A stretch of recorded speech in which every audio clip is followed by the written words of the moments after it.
à 1100 tours minute, tu vois, il y avait ce côté extrêmement puissant de l'expérience. Parce que quand on se dit, l'ayahuasca, par exemple, c'est la vision de la forêt, sauf que le film, il se joue aussi dans le corps. C'est physique, c'est très très physique en fait. Juste pour interrompre, pour ceux qui ne sauraient pas ce que c'est que Mhm. l'ayahuasca et qui n'ont pas regardé tous mes podcasts, pour ceux qui ne connaîtraient pas l'ayahuasca, pour ceux...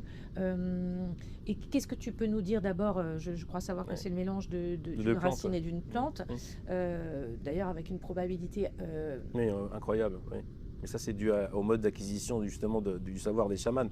voilà, et juste eux, comment ils s'en servent et surtout pourquoi, Oui. pardon, hein, pourquoi est-ce qu'ils vont aller filer cette plante à un occidental, tu vois, qui cherche. J'ai compris tout à l'heure, tu as dit, c'est parce qu'ils ont dit, si tu veux comprendre en fait ces plantes, tu as besoin de rentrer dans nos... Mais donc, ils t'ont amené à l'intérieur de leur tribu, ils t'ont fait confiance parce qu'ils Mhm. font pas ça avec tout le monde. Je sais qu'aujourd'hui, on commercialise l'ayahuasca, qu'il y a des Oui, ça a cérémonies dans beaucoup tous les changé. sens, etc. On n'est pas du Ouais. tout, je pense, dans cette dynamique-là te concernant. Tu te retrouves vraiment dans une tribu. Qu'est-ce qu'ils font? Un, qui te font confiance. Deux, voilà, est-ce que tu peux nous expliquer un peu plus ce que Alors, c'est? je pense qu'il y a un petit peu d'amusement de leur part, parce qu'ils connaissent les Occidentaux qui sont arrivés en doctes savants avec leur savoir, et en se disant tous ces savoirs natifs sont des savoirs naïfs au final. Ça, c'est un peu le biais de l'anthropologie. Et ça faisait un peu marrer, je pense, de se dire, bon, bah, il veut connaître, il veut savoir, bah, il va falloir qu'il passe par l'expérience initiatique. On va lui montrer. Voilà, exactement. Donc l'ayahuasca, c'est effectivement un mélange de deux plantes, une liane qui s'appelle l'ayahuasca du même nom, un arbuste qui s'appelle la chacruna. On mélange effectivement ces deux substances. La chacruna contient la diméthyltryptamine, qui est le composé visionnaire qui va donner les visions, et l'armine, qui est contenue dans la liane, va donner les sensations corporelles, si tu veux, hein, de cette expérience. Alors, cette première expérience que je fais, elle ne va pas encore me convaincre. Je me dis, j'ai vu des visions, j'ai vu des belles choses, mais je me dis, ça doit venir de mon inconscient collectif. Et donc, la référence que j'ai à ce moment-là, c'est Jung, puisque j'avais du Jung vers 15-16 ans, je pense. Euh, J'avais commencé à lire ses ouvrages. Donc, je me dis, bon, j'ai vu des archétypes, j'ai vu l'inconscient collectif. Mais est-ce qu'on peut vraiment utiliser ça pour acquérir de la connaissance? J'en doutais un peu. L'expérience qui va vraiment modifier ma vision du monde, c'est une expérience qui se passe chez Ernesto, qui est le chaman que je vais découvrir un petit peu plus tard. Et ce chaman, en fait, lui, il me fait prendre avec un monsieur qui vient du Canada, qu'on croise devant chez lui, comme ça, qui vient le voir pour lui dire est-ce que je peux prendre l'ayahuasca. Ernesto accepte, et donc le soir, on est trois. Il y a le chaman Ernesto, il y a le Canadien qui est en face, et moi ici, qui prend donc le verre d'ayahuasca, qui est un breuvage. Hein. L'ayahuasca, c'est un breuvage très amer, pas bon du tout. Juste, est-ce qu'on peut clarifier par rapport à la notion de drogue? Parce qu'il y a des gens Oui, qui appellent ça de la drogue, d'autres qui appellent ça de la médecine. oui, bah c'est une question de paradigme. C'est une question. En Occident, on va considérer ça comme une drogue, et d'ailleurs, il faut quand même rappeler qu'elle est interdite en France, hein, Bien et qu'elle est sûr. classée depuis 2005. Et que c'est quand même pas quelque chose qu'on prend de manière anodine. Non, c'est pas du tout récréatif, c'est Non. quelque chose qui est en Amazonie utilisé dans des fins initiatiques, dans des fins de soins et aussi des fins d'acquisition de savoir. Et ça, c'est ce qui m'intéressait le plus, c'est l'acquisition de la connaissance. Donc pour en revenir à cette expérience, euh, moi je bois l'ayahuasca et je me vois en train de descendre, hein, au bout d'une demi-heure, je ferme les yeux et je me vois en train de descendre dans un vortex de lumière, comme ça, de patterns colorés, comme ça, très très beau. Et puis je vois aussi ce fameux Canadien qui était en face de moi, mais je précise qu'on est dans le noir, qu'on a les yeux fermés, qu'on est dans notre propre subjectivité. Hein. Et je vois le Canadien qui descend comme ça et qui fait comme s'il faisait la planche en fait et qui me regarde. Bon, c'est tout, après je pars dans les univers de vision. Mais le lendemain matin au petit déjeuner, autour du poisson bouilli et puis de quelques bananes plantains, je parlais à Ernesto et je dis mais hier c'est marrant, il y avait le Canadien qui était en face, je dis moi c'est marrant parce que hier je me suis vu descendre dans un vortex et lui il me coupe la parole, il me dit ah oui je t'ai vu, je t'ai doublé. Et là, je me suis dit, il y a un truc qui n'est pas compréhensible. Comment, à un moment, étant dans ma propre subjectivité, on a pu partager une vision qui était commune, en fait. Et à partir de ce moment, je vais découvrir que, en fait, c'est la pratique du chamanisme. Le chaman accède à la subjectivité de tout à chacun qui est présent à une cérémonie, en fait. Donc, il y a une porosité de ce qui est l'intimité la plus personnelle qu'on puisse avoir, c'est de se dire c'est mon fort intérieur, c'est ma subjectivité. Eh bien, c'est cette porosité où en fait quelqu'un avait pu accéder non seulement à ma subjectivité, à une vision commune, et c'est la base en fait du chamanisme amazonien. Et c'est la base de ta bascule à toi, Oui, de ce qui fait que tu oui. commences à te dire quelque chose m'échappe. Bah, je me dis il n'y a rien en fait en termes de psychologie ou ou de sciences issues des neurosciences qui peut expliquer cette expérience-là. J'en discutais encore en marge du colloque au mois de mars avec un spécialiste de la conscience. Il me dit, ces expériences-là, il faudrait vraiment qu'on travaille sur ça parce que c'est vraiment la pierre angulaire qui peut nous amener sur une autre psychologie et une autre compréhension de la conscience parce qu'elles sont aujourd'hui, dans le cadre du paradigme matérialiste, absolument impossibles à décrire. Ce n'est pas des phénomènes d'hypnose, il n'y a pas d'induction hypnotique, il n'y a pas de choses comme ça. Chacun est dans sa subjectivité, dans le noir. À ce moment-là, Ernesto n'était même pas en train de chanter les Icaros.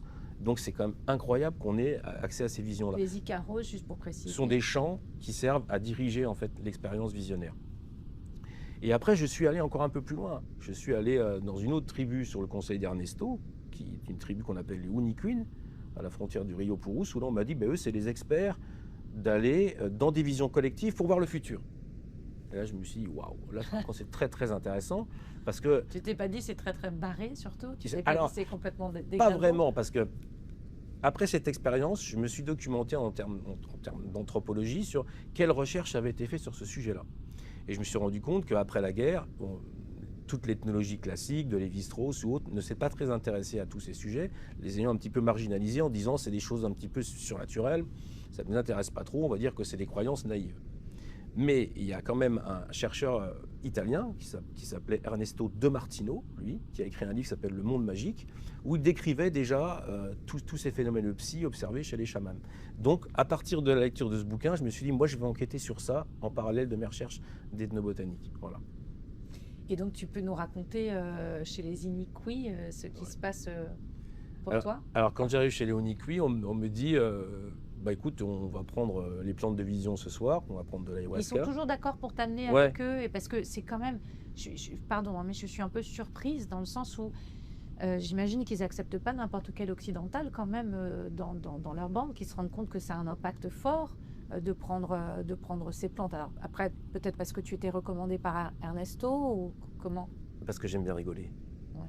Et comme j'ai beaucoup d'humour, c'est un passeport. Partout où je suis passé, dans toutes les tribus, un peu de tous les endroits du monde où je suis allé, je respecte les gens, je dis bonjour, je suis poli, j'aime rigoler et j'imite les instruments de musique. Donc ça c'était un passeport général où j'ai toujours fait marrer tout le monde. C'est-à-dire, tu imites les instruments de musique? Je peux imiter une guitare électrique, des machins, des trucs. Donc ça les faisait complètement triper. Tu sais que j'ai envie que tu imites tout de suite la guitare électrique. Allez, un petit peu de blues.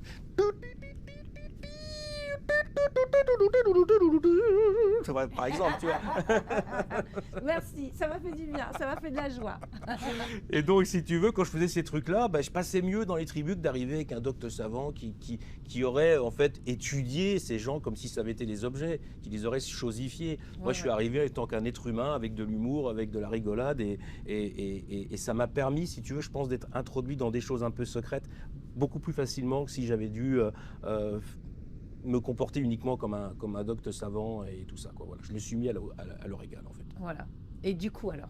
Alors, du coup, cette expérience, on me propose de participer à une chasse qui va se passer dans le futur. Waouh! Alors, je prends les plantes de vision. Et pardon, donc, je prends les plantes de vision. Même moi, là-bas, je me dis, qu'est-ce que c'est que cette histoire? Donc, c'est tout. Et je me retrouve dans une vision collective avec les 10 chamans qui étaient là, qui étaient des chasseurs. Et je me retrouve dans une vision collective avec eux. Je me retrouve en forêt. Mais c'est comme une réalité virtuelle, en fait. Alors, on se déplace par la pensée, donc je les suis, en fait. Je les vois eux comme des espèces de traînées un peu de lumière rouge, comme ça, qui avancent dans la forêt. Puis, à un moment, on joue un grand lupuna. Un lupuna, c'est un gros arbre amazonien. Puis, je vois un pécari qui sort. C'est quoi un pécari? Un pécari, c'est un petit sanglier. Il lui envoie une petite fléchette, et boum, et le pécari qui tombe. Moi, j'étais quand même, je me dis, c'est un jeu vidéo, c'est pas possible. Et donc après, on se redéplace, il y a un autre arbre, et là, il y a des perdrix, et les autres, puis ils envoient des petites fléchettes et tout ça, puis les perdrix qui tombent. Alors, c'est quoi le but de chasser dans un monde virtuel? Mais en fait, c'est pour repérer là où elles allaient être, en fait, une semaine après. Parce que la suite, c'est ça, c'est que, après, moi, je ressors de ce monde de vision, puis il se passe une semaine où je ne fais rien, on ne me propose plus rien à faire, donc je les aide un petit peu au jardin, je replante un petit peu du manioc avec eux, des trucs comme ça, je les aide, quoi, en fait, voilà, je fais la vie commune. Et puis, une semaine après, ils viennent me chercher, puis ils me disent, bon, on va aller à la chasse qu'on a fait la semaine dernière dans le monde des visions. Ouais, d'accord. Je dis, moi, je tue personne, hein, je tue pas les animaux. Oui, tu nous suis, c'est bon. Je les suis, et là, je me retrouve dans une parcelle de forêt que je ne connaissais pas, parce que je venais d'arriver, je ne connaissais pas cette forêt-là, et c'est la forêt de ma vision, je la reconnais. Je vois le lupuna, Et donc je me dis non. Et là, boum, le Pécari, il sort en vrai, le même que j'avais vu en vision, et il le tire avec une flèche d'arc. Pareil pour les perdrix, quelques centaines de mètres un peu plus loin. Et là, quand je suis revenu au camp de base, là, dans le village, je me suis dit, mais attends, t'as vécu un truc incroyable. Ces types, dans le monde des visions, ont préfiguré une chasse dans l'avenir qui s'est avérée réelle, puisque les animaux étaient bien au bon endroit, tels qu'on les avait vus dans l'expérience visionnaire. J'adore ces histoires. Donc là, je me suis dit, ouh là, alors là, ça a continué. Je pense que là, ça a achevé ma vision matérialiste, purement d'un temps linéaire qui va du passé vers le futur, complètement sériel et linéaire. Je me suis dit, il y a quelque chose d'autre à comprendre ici.